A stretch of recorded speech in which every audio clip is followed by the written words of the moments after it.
Babangon sa makabayang serbisyo publiko. Ugnayan ng Radyo Pilipinas World Service sa iba't ibang embahada ng Pilipinas upang maghatid ng impormasyon at kaalaman sa mga kalagayan ng ating mga kapwa Pinoy na naninirahan at nagtatrabaho sa iba't ibang panig ng mundo. Babangon sa makabayang serbisyo publiko para sa isang makabayang serbisyo publiko para sa overseas Filipino workers. Babangon sa makabayang serbisyo publiko kasama si Ray Sampang dito sa Radyo Pilipinas World Service. Magandang araw sa ating mga tagapakinig dito sa ating himpilang Radyo Pilipinas World Service. Narito po tayo muli sa ating programang Babangon sa makabayang serbisyo publiko kung saan atin pong iniuugnay ang ating mga kababayan na nasa iba't ibang dako ng mundo sa ating mga embahada at konsulada. Sa ngalan ng ating kasamang si Ray Sampang, ako po si Steph Vicente. Ako po muna ang inyong makakasama para sa halos 30 minutong diskusyon patungkol sa mga serbisyong ibinibigay ng ating mga Philippine Foreign Service Post. Kasama rin natin sa ating Master Control sa ating technical side, sina Milo Jonella, Susan Naison at Hiro Lucero. Kasama rin natin mula sa production side ang ating executive producer para sa araw na ito na si Jerome Toledo. Sa edisyon ng Babangon sa makabayang serbisyo publiko, para sa araw na ito, itatampok natin ang ating embahada sa Helsinki, Finland. Ayan, nasa Europa pa rin po tayo, no? At kaugnay nito ay makakasama na po natin ang ating ambassador sa Finland, walang iba kundi si His Excellency Domingo P. Nolasco. Maraming salamat po muli sa pagpapaunlak sa aming imbitasyon, Ambassador. Welcome po sa programang Babangon sa makabayang serbisyo publiko. Maraming salamat, Steph. Magandang araw sa iyo at magandang araw din sa lahat ng nakikinig sa inyong programa. Maraming salamat sa pagkakataong ito na maipaliwanag namin sa ating mga kababayan yung serbisyo ng ating embahada dito sa Helsinki, Finland. At bago natin mapag-usapan syempre yung serbisyo na ibinibigay ng ating embassy sa mga kababayan natin dyan sa Finland, ay pag-usapan po muna natin paano nyo po ba mailalarawan ang relasyon sa pagitan ng Pilipinas at ng bansang Finland? Yung ating diplomatic relations sa Finland, nagsimula pa ito noong 1955 kung saan tayo nagkaroon ng agreement para magkaroon ng diplomatic relations ang ating dalawang bansa. So mga panahon na yon, yung Finland kinocover ng yung ating embassy sa iba't ibang lugar na malapit dito. Noong 2010, nagbukas tayo dito pero because of financial situation, nagsara uli. Ngayong last year, nagbukas ulit tayo ang Pilipinas ng embahada dito dahil umiigting ang ating relasyon with Finland. Pangalawa, dahil dito marami na rin ang mga Filipinos na nanirahan dito at nagtatrabaho. Kaya po tayo nag-reopen ng ating embassy noong October. So noong October, nagsimula kami sa isang temporary office. Tapos ngayon po nakahanap na kami ng opisina. Kaya full service na po ang aming ibinibigay. Ambassador, bale saan na po matatagpuan itong kumbaga permanent office na po ito ng embassy para po dun sa mga hindi nakakaalam? Semi-permanent kasi nagre-rent po kami. Ang aming address ay nasa Unionin Katu 30, Union Katu 30, nasa 6th floor po kami. Madali pong puntahan. Mga ilang metro lang kami sa isang stop ng tram. Yun ho ang aming main consideration sa paghanap, yung madaling puntahan ho ng ating mga kababayan, walking distance. Malapit po kami sa Helsinki Cathedral. Ayun, so may landmark po pala, Helsinki Cathedral. Ayan, para po sa mga hindi nakakaalam. Medyo balikan lang po natin yung mga nabanggit nyo kanina, Ambassador. Tama po, 1955 po nagsimula yung diplomatic relations between the Philippines and Finland. Tama po yan. Tapos nung 2010, ito po ba yung nagsara po? Ito po yung Marami embassy po tayong Philippine Embassy na nagsara. So kasama po ito. Pero po noong 2024 nagbukas tayo dito. Yung Finland din nagbukas uli ng kanilang embassy dyan sa Manila. So may embassy na tayo sa isang bansa. So bali sabayan po itong pagbubukas ng kumbaga yung embassy ng Finland dito and then yung embassy naman po natin diyan sa Finland. Opo. Okay.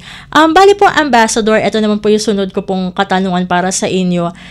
Saan pong mga sektor nakatuon yung diplomatic relation sa pagitan po ng Pilipinas at ng Finland? Ang ano ho is that ang ating embahada ay nagmamanis ng diplomatic relations, political cooperation. Isa rin ho yung tungkol sa economic relations natin. Plus, pangatlo po ang napaka-importanting pillars ng ating foreign policy ay yung protection and promotion of the welfare of our Filipinos overseas. Doon po nakatuon kami ngayon dahil nga dumarami ang mga Filipinos dito. So ang ginagawa po namin is we try to offer our services hindi lang sa Helsinki. So sa July ho magsisimula na kami mag-outreach kasi maraming Pilipino nakatira doon sa may eastern portion. Later this year po mag-outreach na rin kami doon sa northern part ng Finland. Kasi ho marami para ho maibsan ang mapagaan para sa ating mga kababayan na hindi na sila pupunta sa Helsinki para kumuha ng report to birth, para mag-renew ng passport. Kami na po ang mapupunta sa mga ganong lugar. Ito ho isang mandato ng DFA to make the services closer to our mga Filipinos po. Matanong ko lang po, Ambassador, no, kasi since sa part po no ng DFA po yung inyong nabanggit, meron po bang MWO po diyan sa Finland? Okay. Ngayon po ang MW Migrant Workers Office na naka-cover sa amin is yung nasa London. Kino-cover po dito yung mga Filipinos sa Finland. Pero po pag nag-outreach kami, sumasama ang MWO. So i-partner po kami yung may DFA services at saka mga MWO services. Pero po yung kalamitan na serbisyo na hinihingi ng ating mga Filipino co-nationals, especially yung pag-verify ng mga kontrata. Si MW ho, meron naman silang online services. So, yung kumukuha ng OEC, yung mga pauwi sa Pilipinas, pwede nilang i-email doon and then pwede na rin nila ma-download para yung OEC ang magamit nila pag babalik na sila rito. Bago po tayo umusad no sa usapang OFWs at maging dun sa mga permanent residents po dyan, ay mabalikan lang din po natin itong economic relations. So, kamusta po yung mga trade and investment na maaaring maidala from Finland to the Philippines? Kumusta po iyon? Ang karamihan ng companies dito ay tinatawag na small and medium scale industry. Pero recently may mga Finnish companies nag-invest sa Pilipinas that creates jobs for our our kababayan, and alam niyo naman ho dito ang karamihan din na industries nila has to do with yung software development. So nakakapagbigay din ho sila ng trabaho yung mga kababayan natin kasi sino-subcontract nila yung ibang services nila. With respect naman ho yung trade of goods, yung prospect hindi masyadong malaki pa kasi because of the distance that we have.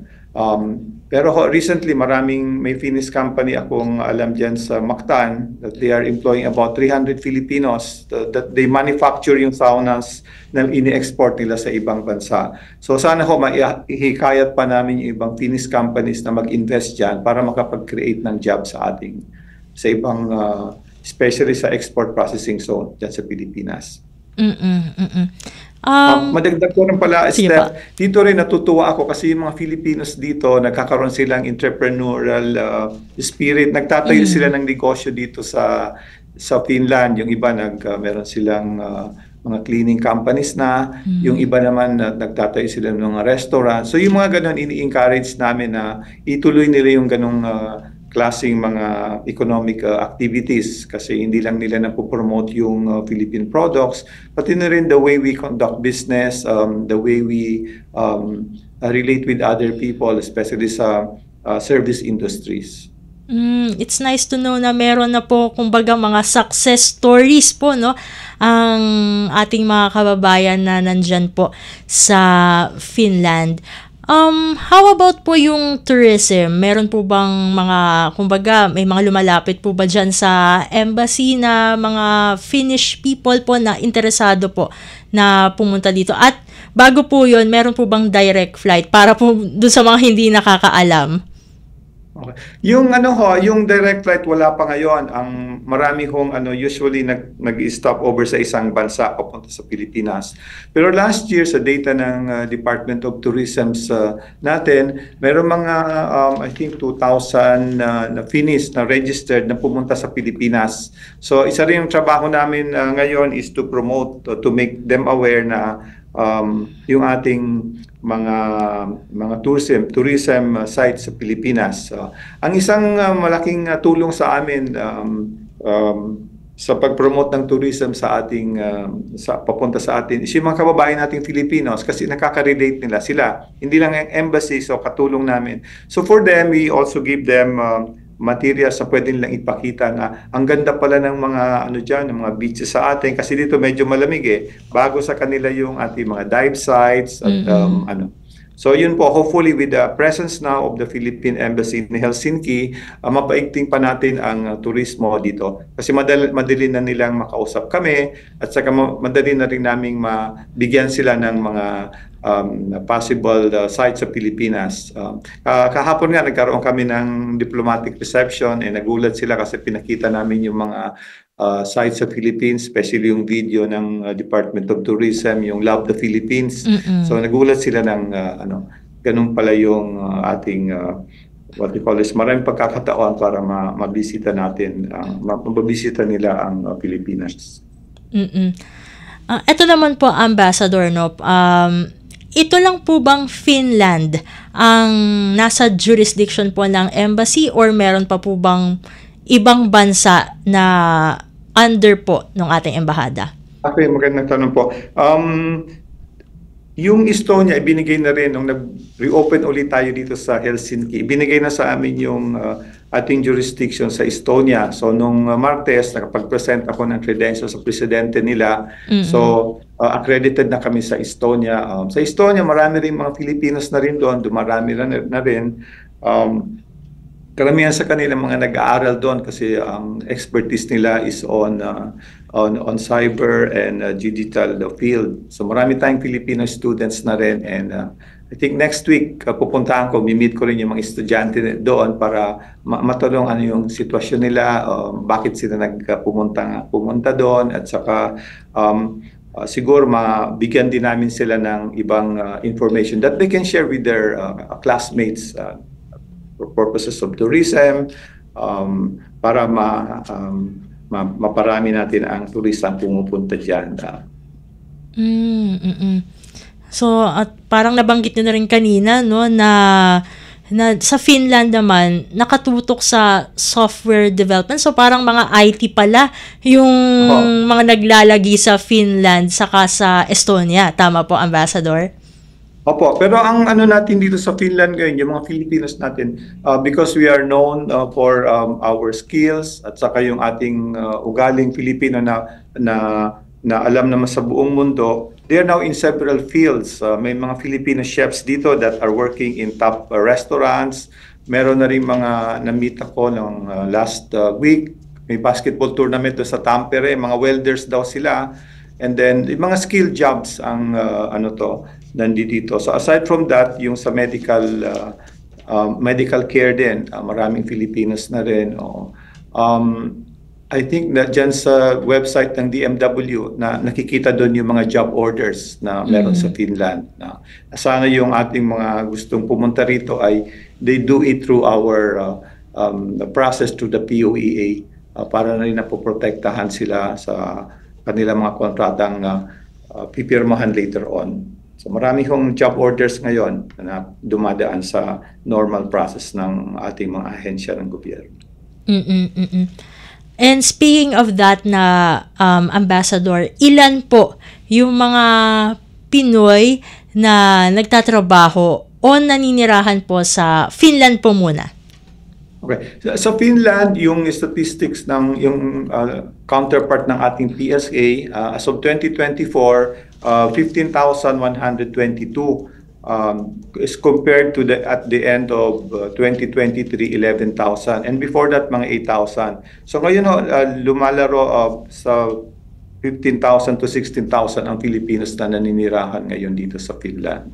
Marami-rami. And then last year sa sa statistics ng immigration dito, at the end of the 2024, tayo ang second na pinakamalaking bansa na nabigyan ng residency permit. So pag residency permit, hindi lang po yun work, yung iba naman is to join their families dito. So pangalawa po tayo last year, 8,000 plus. So from dun sa 15,122, itong 8,000 na ito yung mga, kumbaga, residente na po dyan sa Finland. Pumunta dito, yung mga nabigyan ng residency permits. Residency permit. How about po dun sa Estonia po? Sa Estonia, sabi nung doon, mga 200 to 300 Filipinos sa Estonia. Which is like 2 hours by ferry lang mula sa Helsinki. In terms of distance, mga 85 kilometers lang yon. So with our presence here now, we will have more engagement not only with the Filipino community there, but also with the government of Estonia. Ambassador, kumusta naman po yung trato po ng mga taga Finland sa ating mga kababayan, kumbaga, at ano po yung image po na natatandaan ng mga Finnish people sa mga Pinoy dyan po? Sa mga nakakausap kong mga Finnish rito, ang nila is that alam naman sa ibang bansa to, di ba, Filipinos are masisipag sa trabaho, and then yung ating ang ating empathy, especially sa work, di ba? We always go beyond what's even sa service, di ba? Tatanungin ano ba kailangan. That's why we excel in those kind of services. And since 2023, yung gobyerno mismo ng Finland included the Philippines in 4 countries sa kanilang tinatawag na Talent Boost Program. They want to invite or get talents from 4 countries, including the Philippines. Kaya so ngayon ongoing pa rin they want to get more Filipinos to join their workforce dito. Ito naman po, Ambassador, ano-ano naman po yung mga karaniwang suliranin po na na-encounter po ng ating mga OFW, kung hindi man po mga OFW, kundi maging ng mga residente na po dyan sa Finland? Ang isa ho is that yung language barrier. So kailangan, especially yung mga talents na papunta dito, kailangan nila mag-aral ng language. So usually mga 1 or 2 years yun eh. Kasi pag ang sabi nila, mahirap daw pag-aralan yung Finnish language. So isa yon. Isa naman ho is yung iba medyo homesick. Pero recently, kung pwede ko, if I take this opportunity din, maraming Pilipino pumunta po dito as students. Siguro hindi napapaliwanag sa kanila na pag pumunta ka dito as students, you're not supposed to work, or kung mag-work ka man, ina-allow ka lang na mag-work ka ng limitado. Kasi ang visa ho is student. Marami kasi recently, nababasa rin namin sa mga newspapers dito na may mga Pilipino na on their own, nag-enroll sa mga schools on the expectation na makaka-work sila. Pero since student visa, dapat nag-aaral sila, and yung kanilang work hours, hindi yung like 40 hours. So talagang hindi nila mababawi, quote unquote, yung kanilang gastuhin doon sa makikitain nila doon sa limited working hours. So yun ang emerging problem din ho. Plus since language nga, there are other jobs here na kailangan mo talaga ng lingwahe nila. Na kung wala kang lingwahe nila, talaga hindi mo makukuha yung work, although in other countries medyo may talent ka. So bali po, Ambassador, strictly po no, dapat nakasunod sa kung anong klaseng visa po yung hawak po ng mga kababayan natin dyan. Opo, yun ang ano ho, kasi kung hindi nakasunod dun ho is magkakaproblema. Oo. Meron din naman tayong mga bagong Filipinos dito na pumasok na hindi galing sa Pilipinas, so they were recruited in other countries. So ang ano sana namin is if they can go through the PUEA way ng pagpunta dito dyan sa atin is through recruitment agencies. Kasi doon na monitor natin at saka napapangalagaan natin yung pinipirmahan nilang kontrata is pwede natin habulin later on yung mga employers. Kasi kung pupunta sila dito from other countries, kuminsan wala sa ating quote-unquote radar sa network natin. So kung nagkakaproblema kuminsan, wala palang nakalagay sa kontrata na kung may mangyari o may emergency, pwedeng i-repatriate sa Pilipinas. So kami ho at saka yung ating MW office encourage yung mga kababayan natin na pupunta dito to do it on its regular recruitment process na pinapatupad ng ating gobyerno. Ambassador, meron po ba tayo sa kasalukuyan ng mga Filipinos in distress na nangangailangan po ng assistance ng embassy, at kung meron man po, ilan po sila? Ngayon may ano lang kaming reports na nawala ng trabaho, naghahanap sila ng trabaho. Yun ang karamihan ho eh. Pero wala akong specific, pero marami na rin daw ang ano. Plus isa rin disadvantage is that yung skills nila pag nawala sa isang trabaho, hindi agad makalipat. So siguro we'll work also with the MWO kung paano natin magkakaroon kami ng skills upgrading or seminar para magkaroon sila bang skills na pwede nilang gamitin kung sakali man na sila ay lumipat ng trabaho later on. Bukod sa inyo pong mga nabanggit, paano pa po natin na tutulungan po itong mga kababayan natin na nawawalan ng trabaho po dyan sa Finland?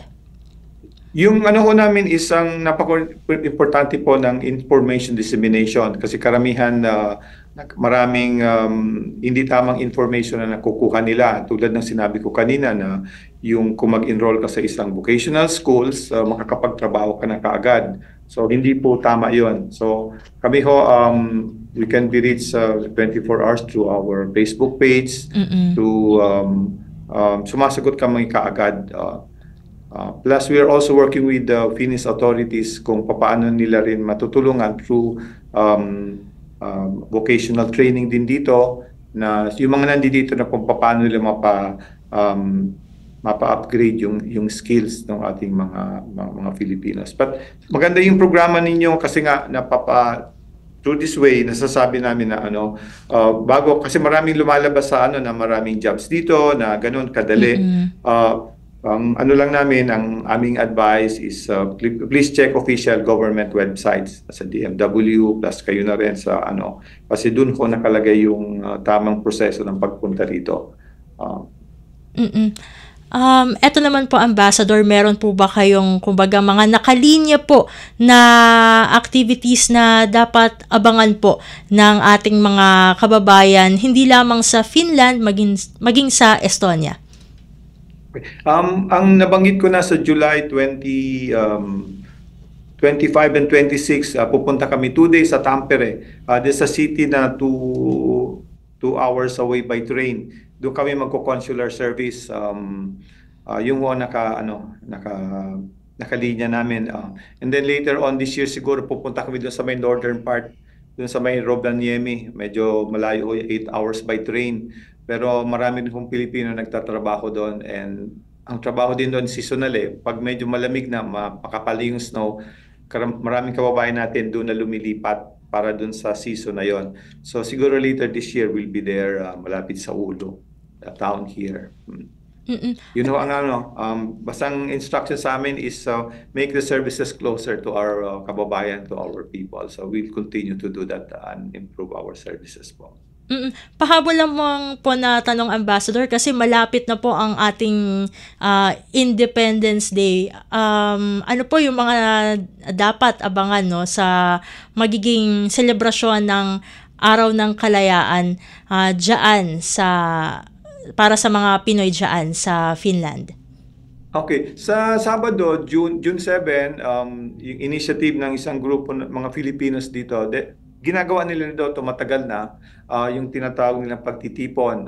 Every year, dinatnan ko na. And this is a community-led. But kami sa embassy, tumutulong kami doon to promote din. And then, meron kaming information booth sa Sabado, June 7. Doon sa isang commercial malapit sa Campi dito, merong Philippine fair, may presentation may cultural presentation, may mga booth, magtitinda ng Filipino food, at saka mag-ano rin kami ng promote ng aming services. So sa Sabado po yan, June 7. Ayan, so may mga abangan tayo ngayong darating na Sabado, June 7. Ayun, gusto ko man pong pahabain ang ating diskusyon ay wala na po tayong oras, Ambassador. Ano po yung inyong final message at syempre yung ating consular lines na rin po para sa ating mga kababayan na nandyan po sa Finland at Estonia? Okay, maraming salamat ulit. Ang ano ko lang sa is that to get information for government websites, sa DFA, sa embassy website, at saka sa DMW din, especially yung overseas, may mga kailangan ng kontrata at saka yung mga available jobs dito. And kami po we're ready again. Anytime po, Mrs. Steph, you have our contact naman kung may i-refer kayong mga cases, and then kabukas naman po kami sa embassy lagi. Ayun po, maraming salamat po muli, Ambassador Nolasco, sa pagpapaunlak sa aming imbitasyon. Sa uulitin po, at God bless po sa lahat ng bumubuo ng ating Philippine Embassy sa Helsinki, Finland. Thank you po, and magandang araw po. Mabuhay po tayong lahat. Ayun, atin pong nakasama si His Excellency Domingo P. Nolasco, ang atin pong ambassador dyan sa Helsinki, Finland. At dito na po nagtatapos ang ating programang Babangon sa Makabayang Serbisyo Publiko sa ngalan ng ating kasamang si Ray Sampang. Ako po si Steph Vicente. Isang mapagpalang araw po sa ating lahat. Babangon sa Makabayang Serbisyo Publiko. Ugnayan ng Radyo Pilipinas World Service sa iba't ibang embahada ng Pilipinas upang maghatid ng impormasyon at kaalaman sa mga kalagayan ng ating mga kapwa Pinoy na naninirahan at nagtatrabaho sa iba't ibang panig ng mundo. Babangon sa Makabayang Serbisyo Publiko para sa isang makabayang serbisyo publiko para sa overseas Filipino workers. Babangon sa Makabayang Serbisyo Publiko kasama si Ray Sampang dito sa Radyo Pilipinas World Service.